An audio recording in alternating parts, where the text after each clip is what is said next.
It's very much top down. Yeah, like absolutely, the C-level folks, the owners of the company, like all the VPs, they all are very much in sync on the same thing. They know that, that kind of collaboration is what makes you successful. Welcome back to another installment of the Next Gen Case Study Series. On today's episode, we have Tony Coker, who is the Director of Channel Sales at Netgate, a company specializing in secure network solutions like pfSense and TNSR. With extensive experience in driving channel sales and managing partner relationships, Tony plays a pivotal role in expanding Netgate's market reach through strategic alliances and partnerships. His career includes various leadership roles where he has successfully integrated technology and sales strategies to fuel business growth, which is why we're excited to have him on the program. Tony, welcome to the show. Hey, glad to be here, man. Cool. So let's dive in, Tony. Before we were on camera here, we were kind of chatting a little bit about some of your history. I'd love just a quick couple of minutes of who you are, where you came from, and how you landed the role at Netgate. Yeah, absolutely. So back in 2011, I started at kind of a startup like backup and disaster recovery company called eFolder. They're currently going under the name Axient. They've been, through a bunch of stuff. And I just immediately like fell in love with it, which was kind of odd given my background. I did a double major in philosophy and psychology. I never thought I'd see myself in just doing like IT sales. But I kind of just started working with the channel, like, resellers, VARs, VADs, all that kind of stuff. And I just really enjoyed the relationships that I could forge there, working with MSPs that really need a product to deliver to their clients that, their clients need and that they love. I love that kind of thing. So, I've always been very much a sales driven guy.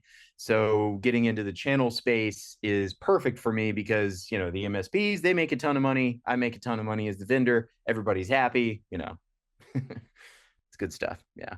So yeah, I've worked at a few companies like even, Veeam, HP, like Aero Electronics. I've been all over the place. That's quite a colorful background. I love that a part of it comes from your kind of natural proclivity to psychology and just, the way humans kind of interact and communicate. And that's always, kind of vital in any sort of front-facing communications role. I wonder how that kind of influenced your approach to the way that you do channel sales.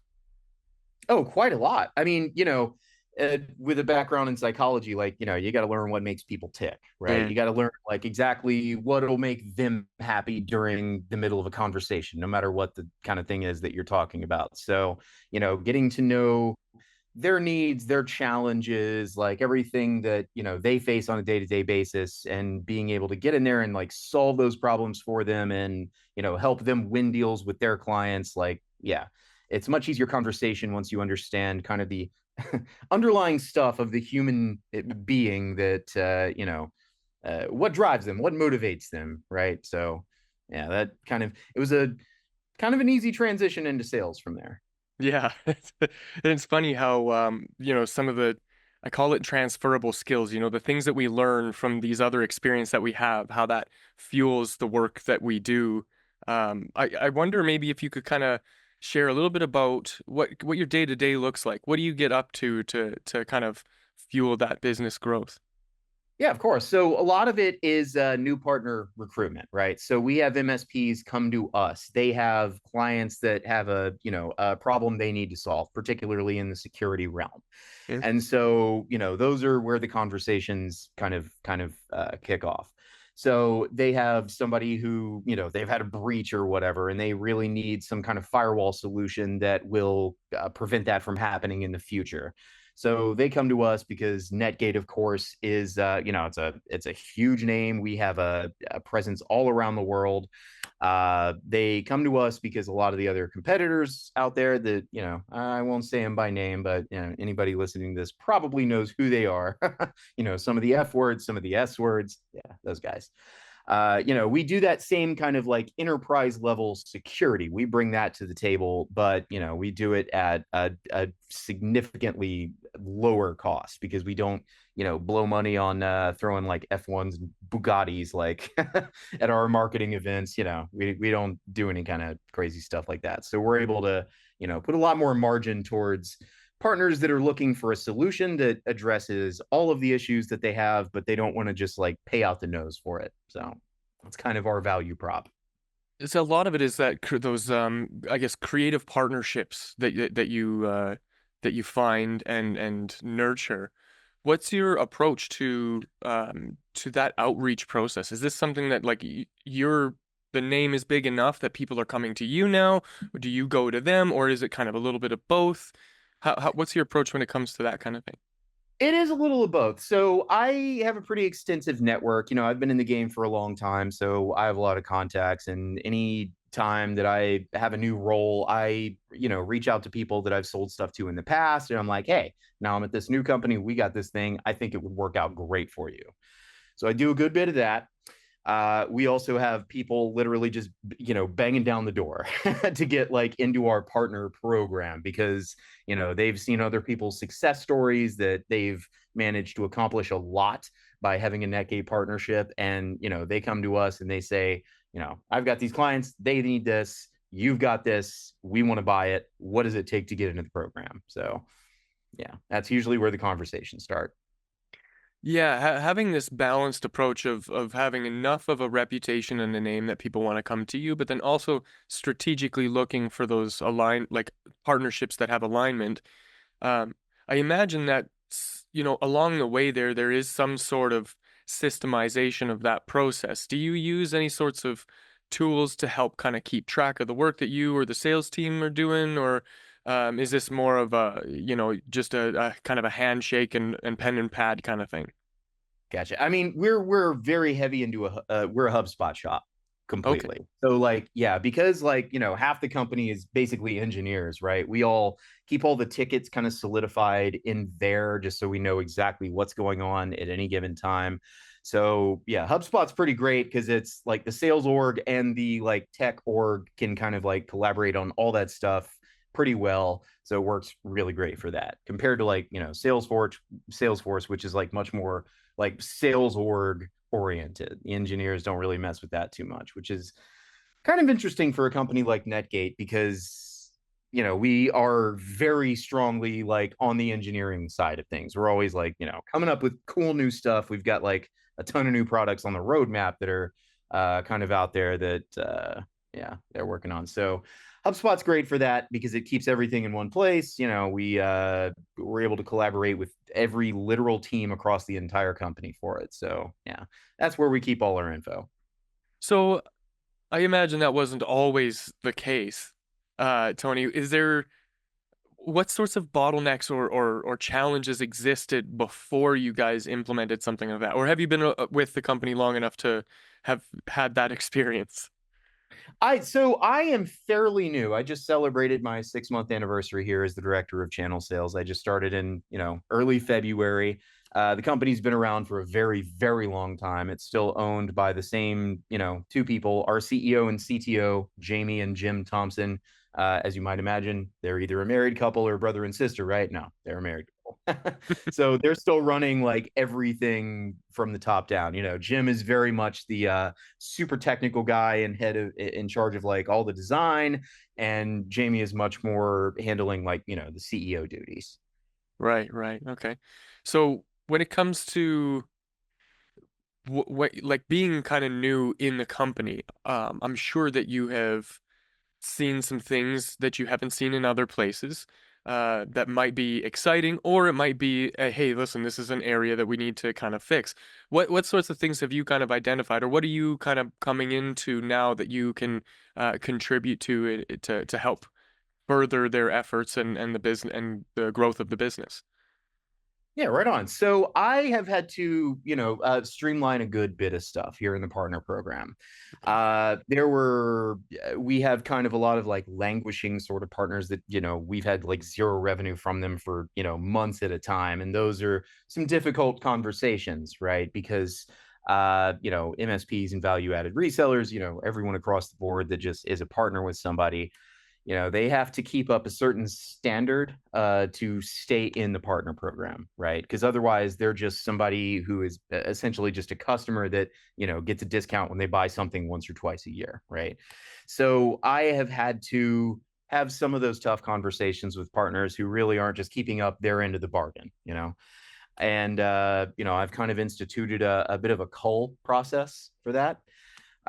So we have had to let some partners go, and basically, I hate to say like downgrade them to a customer, but essentially that's kind of what it is. Because in the partner program, we like to keep a very, very close relationship with the partners that actually work with us a lot. The Right. ones that are doing the most, I do a ton of like marketing and sales, like campaigns with them. I put stuff together with them.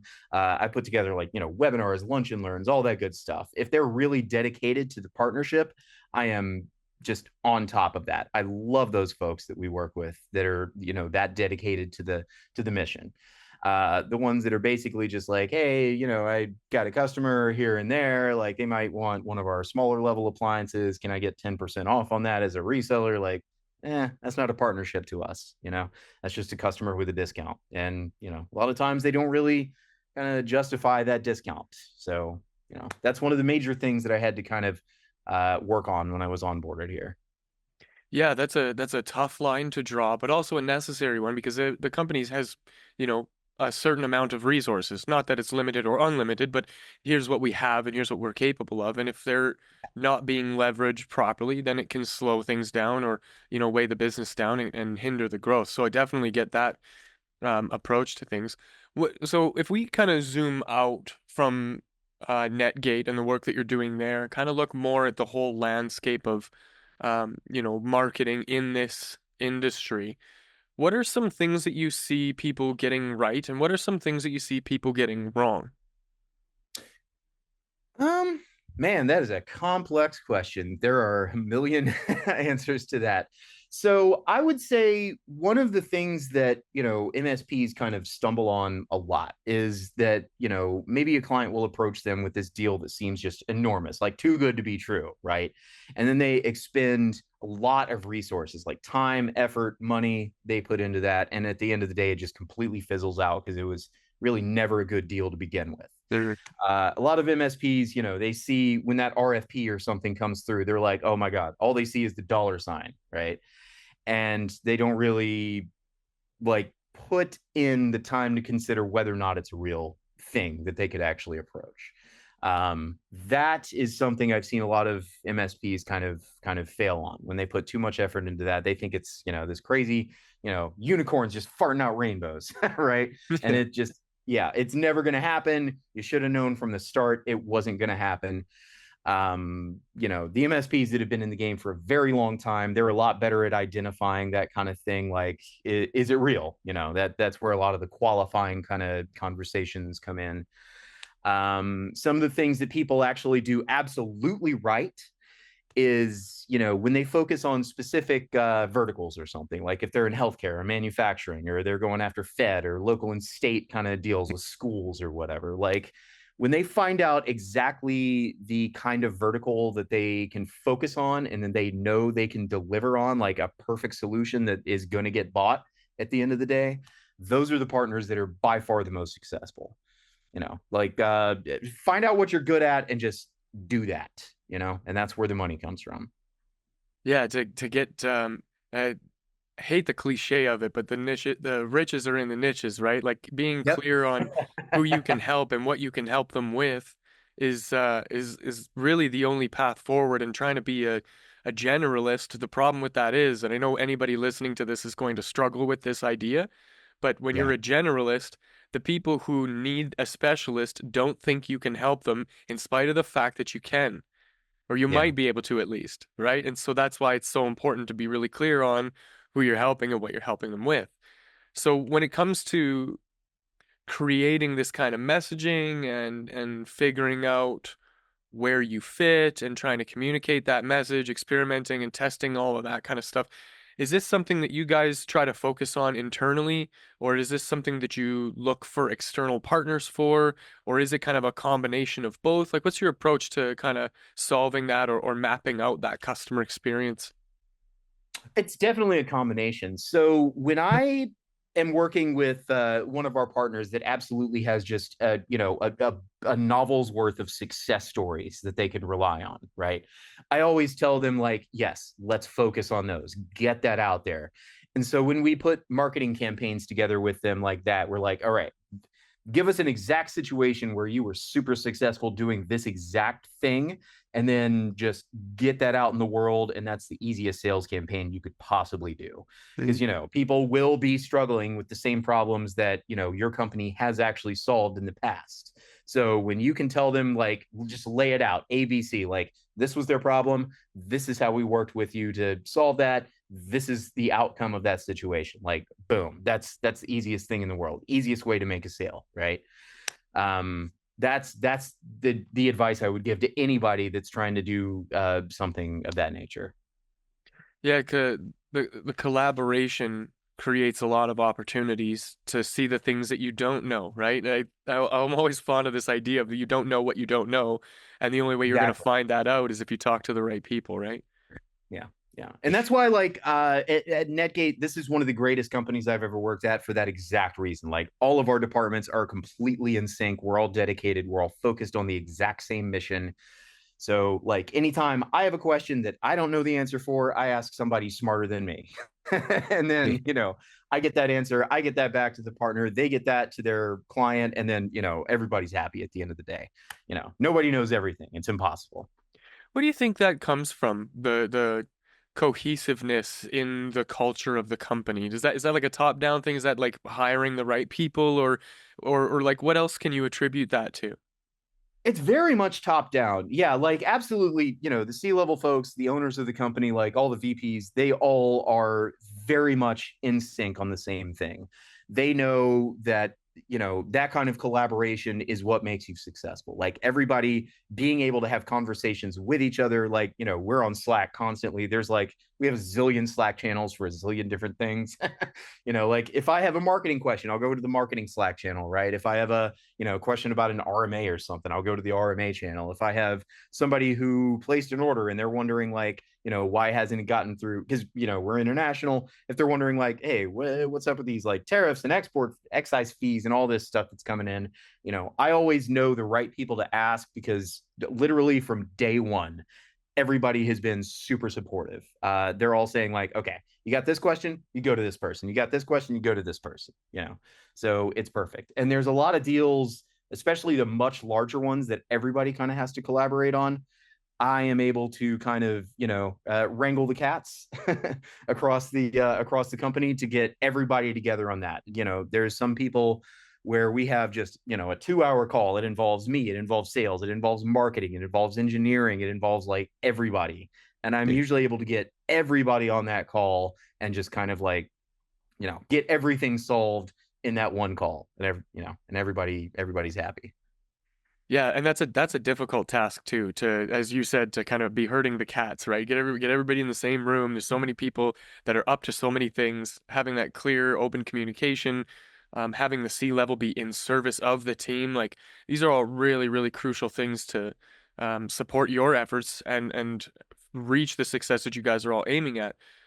When it comes to that sort of thing, how do you measure some of this intangible stuff, like the efforts that you put in and then the results that you get? Like, I get that like at the end of the day, customer acquisition cost versus LTV, there's a very simple figure here that we can figure out, but there's all those other like tiny little details along the way.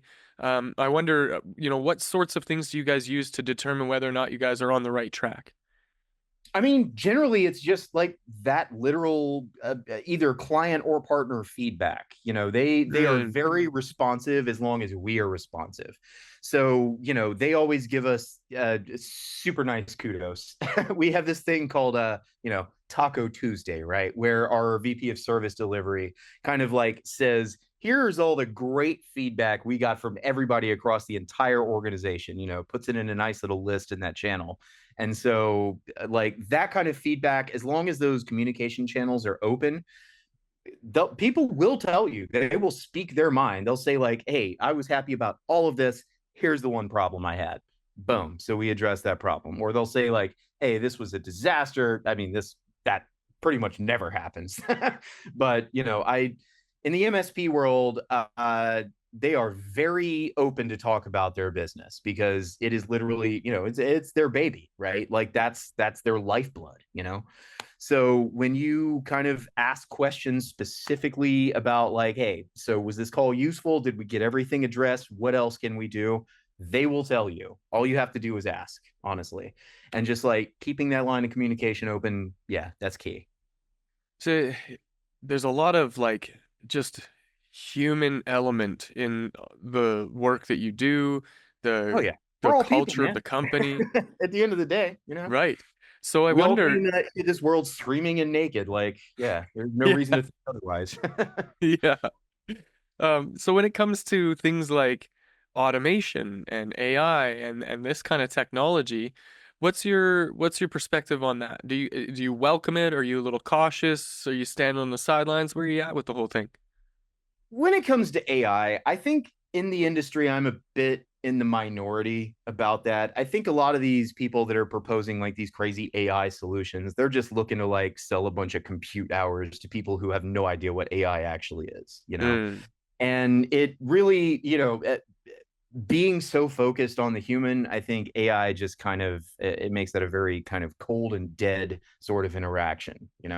Like I always write my own emails. I don't use any kind of like Google, chat GPT stuff to like draft an email. I write mm, it from the heart. And I you can always tell when someone is using AI to do that because it just comes across very like, here's line by line. You can tell a robot wrote it. yeah. And people, I'm not in the minority on this when I say that people can tell. It's very obvious when that happens. Maybe 100 years from now when it's better and we're all basically like, cyborgs or something, maybe it has much more of a place in the industry. But where AI is right now, I don't know. I don't like it for sales techniques. I don't like it for like sending emails out. I don't trust it. And anybody like trying to sell you an AI solution is generally trying to say, like, here's how many compute hours we can charge you for in an Azure instance per month. And that's just, it's just revenue for them. I don't know. That's what I feel about AI. Maybe it'll change one day, but so far, my opinion, not impressed. Yeah, that's and I don't mean to like put you on the spot at all, but that opinion of being kind of skeptical of the usage of it or the generative purposes of it is unusual, or not unusual, like a unique one. Like it's not something that I have come across. A lot of people are like really excited about it. So I'm really happy to finally talk to somebody who's actually like, listen, we still need other elements. We still need humans to have human communication. And, for Yeah. you to say, I write emails from the heart, like this is a hard thing to commit to. And being somebody who spends a lot of time writing copy, I can definitely tell you, like, AI doesn't hold a candle to it. It Although really doesn't. I still use it. I still try my best to get the best out of it, but knowing how it functions makes it a little bit difficult. So, but then I can also make the argument that not necessarily AI, but the automation of, simple, mundane, repetitive tasks. Oh Like if yeah. somebody just signed up for a trial, sending them that welcome email, like having a human have to do that, that could get a little tedious and create some, I guess, bottlenecks in the That's sales one place where process. it's But certainly useful. Yes, absolutely. Like, and automation is definitely it's the current and the future. Like anytime someone wants to integrate some API stuff into our systems or like any system really, like yes, it is nice to have that just simple workflow that does everything you want it to do. And you just set it and forget it. That part is great. It's just like the human interaction piece. I don't trust AI for that at all. Like for instance, AI is great if you are kind of like a fledgling coder or something, and you're like, hey, I have this exact thing that I need to design like a workflow for. Put that in Chat GPT. Someone else has done it before. That's what AI draws from, right? Someone else that has already a human being that has put this together. That's where AI is getting the info from. So it's good in that situation, but yeah, for sales stuff, not at all. I don't So, like it. so then, Tony, I'd love to get your perspective on how could we do it better? What if it were to be used and it was used in a really good way, what would your approach be to that? I mean, I don't know. I like AI. It's gonna just it's gonna get to a point where AI is just improving its own AI, and it's just like kind of just this crazy, like I don't know, incestuous circle jerk of like code talking to other code, and then that code talking to other code Yeah. at some point. Like it gets very weird at that point and very kind of like sci-fi. So Yeah. I think like eventually that's gonna be a thing that happens. But I don't know. I can't tell the future, and I'm not a coder myself. I'm just a sales guy. So, maybe that'll get better. Who knows? I can't tell you what to do about AI. Yeah. I wish Yeah, I was it's more of an expert on it, because it seems like, one day I'll be, 90 or something, and there's going to be a robot taking care of me in a nursing home or something. And then I will certainly appreciate the AI that brings me my pudding cup. But until then, you know, Yeah, good point. So, Tony, as we kind of come to the end of our time together here, I wonder if we can kind of look forward into the future a little bit, and maybe you could share a little bit about some stuff that you're excited about. What are some goals for Netgate? What kind of tools or technology do you see that's coming out that would be really awesome? oh yeah. What do you see kind of on the horizon? So our roadmap is kind of unbelievable at the moment. Like I came in at exactly the right time. Like the very first thing that we are kind of getting out there is something that partners have been asking us about for years. So we're coming out with this thing called the multi-instance management tool, which is a centralized management portal for every Netgate device, every even virtual pfSense install that's out there that you can manage from that single console. And that is something for we have a little outfit called the United States Air Force. You might have heard of them.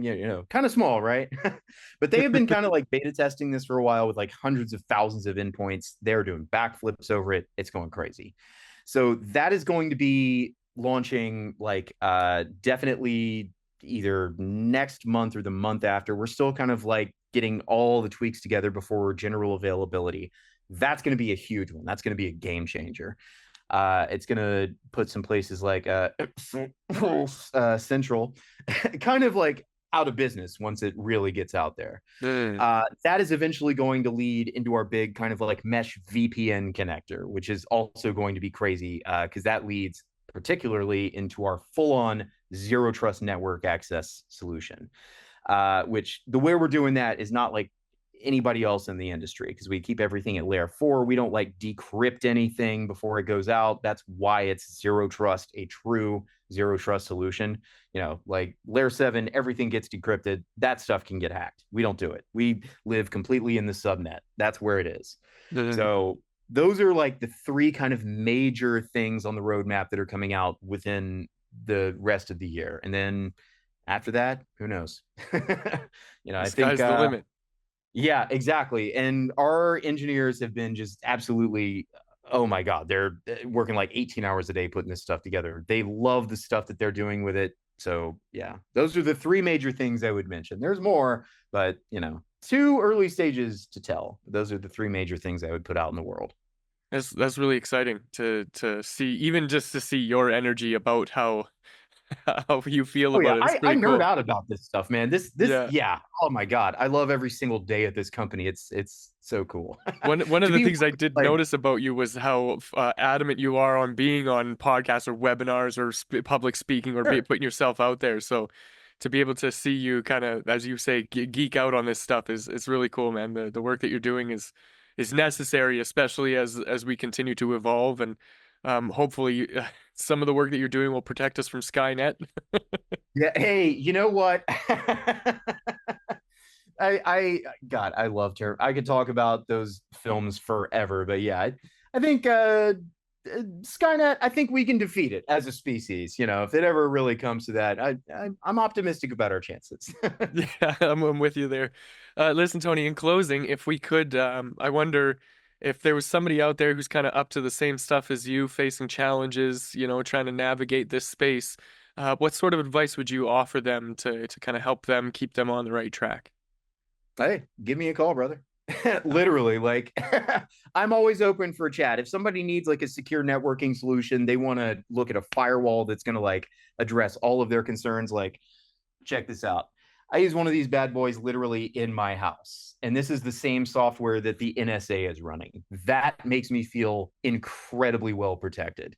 Like the same firewall I have just for home use is the same thing that, the DoD is running, which is just super badass. So like if any MSP is facing some challenges in the firewall world, like, yeah, tcoker@netgate.com. My door is open. My last question was, how would we reach you if we wanted to do that? So you got that already, Yeah. which is great. Tony, this has been awesome. You've been very generous with your time and your experience and wisdom. And on behalf of everybody watching and listening, thank you for that. Yeah, of course. Anytime. And on that note, if anybody watching and listening to this want to reach out to me and my team for any of your marketing needs, you can visit nextgengrowth.com. Otherwise, that's it for this episode. Thanks for joining us for this conversation, and I will see you in the next.